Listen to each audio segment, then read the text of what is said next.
समितीचा प्रदेशाध्यक्ष शंकर गायकवाड। आज आम्ही धाराशिव आणि सोलापूर या विभागीय साखर सहसंचालक कार्यालयासमोर आंदोलन केलेलं आहे।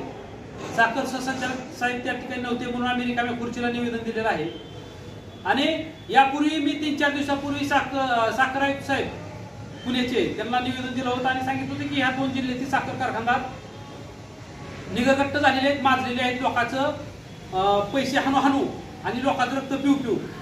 तर मी सरकारला एक विनंती करू इच्छितो, महोदय सरकार या हरामखोरांकडे जरा लक्ष द्या आणि साखर आयुक्ताला सांगितलं तात्काळ जर हे या आठवड्याच्या जर शेतकऱ्याचे पैसे नाही सुटले तर कारखानदाराच्या तर गाड्या फोडूच, पण तुझं सुद्धा तोंड त्या ठिकाणी काळं करू, एवढा या इशारा या ठिकाणी मी त्यांना देतो।